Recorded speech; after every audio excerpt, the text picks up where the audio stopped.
Welcome back to my YouTube channel. तो जैसा कि आप लोगों को पता होगा कि 1 फ़रवरी 2023 को यानी कि वेंसडे को हमारी फाइनेंस मिनिस्टर निर्मला सीतारमण ने बजट प्रेजेंट किया।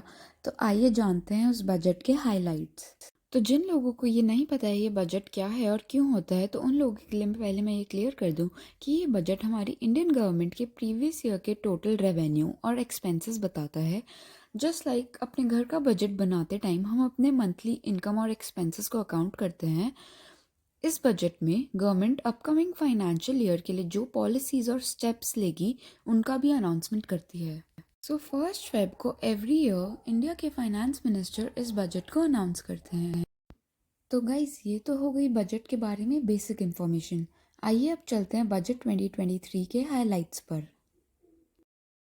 प्रीवियस ईयर में इंडियन गवर्नमेंट का रेवेन्यू अपार्ट फ्रॉम बोरिंग्स था 24.3 लाख करोड़, जिसमें से 20.9 लाख करोड़ केवल टैक्स रिसीट से मिला था और टोटल एक्सपेंडिचर था 41.9 लाख करोड़। तो जैसा कि आप देख सकते हैं कि टोटल एक्सपेंडिचर टोटल रेवेन्यू से ज़्यादा था, तो it leads to physical deficit जो कि था 6.4% ऑफ जीडीपी। और अगले फाइनेंशियल ईयर 2023 टू 24 के लिए ये फाइनेंशियल डेफिसिट एक्सपेक्ट किया गया है कि 5.9% ऑफ जीडीपी तक होगा। तो अब हम चलते हैं the most interesting and awaited topic of budget पर, विच इज़ इनकम टैक्स।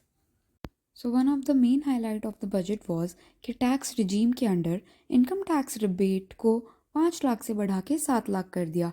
मतलब अगर आपकी एनुअल सैलरी 7 लाख तक है तो आपको कोई टैक्स नहीं देना। क्यों? क्योंकि उस पर रिबेट है। सपोज एक पर्सन है भोलू, उसकी सैलरी है 9 लाख रुपी, तो कभी भी उस 9 लाख के अमाउंट के ऊपर डायरेक्ट एक फ्लैट रेट नहीं लगता, बल्कि इनकम टैक्स स्लैब्स के अकॉर्डिंग उस 9 लाख का डिवीजन होगा और उसके अकॉर्डिंग टैक्स बनेगा। जैसा कि आप इस इमेज में देख सकते हैं कि इस ईयर टैक्स स्लैब्स भी चेंज हुए हैं और अप टू 3 लाख इनकम का टैक्स रेट है निल। तो नए टैक्स स्लैब्स के अकॉर्डिंग जो 9 लाख पर टैक्स बनेगा वो है पहले 3 लाख पर 0 टैक्स, अगले 3 लाख पर 5% यानी कि 15,000, उससे अगले 3 लाख पर 10% यानी कि 30,000। तो न्यू टैक्स रिजीम के अकॉर्डिंग जो 9 लाख पर टोटल टैक्स बना है वो है 45,000। अगर यही कैलकुलेशन हम पुराने टैक्स स्लैब्स के अकॉर्डिंग करते तो टैक्स अमाउंट बनता 60,000। एंड फॉर सैलरीड एम्प्लॉयज़ जिनकी इनकम 15.5 लाख या उससे ज़्यादा है, वो अब स्टैंडर्ड डिडक्शन क्लेम कर सकते हैं 52,500 की, जो कि पहले थी 50,000। Now let's see what will get cheaper. Open cells of TV panel, raw material for manufacturing mobile phones, seeds which are used for manufacturing lab grown diamonds and shrimp feed की custom duty को reduce कर दिया गया है। अब बात करते हैं उन प्रोडक्ट्स की जिनकी कस्टम ड्यूटी को हाइक करके कॉस्टलियर बना दिया गया है।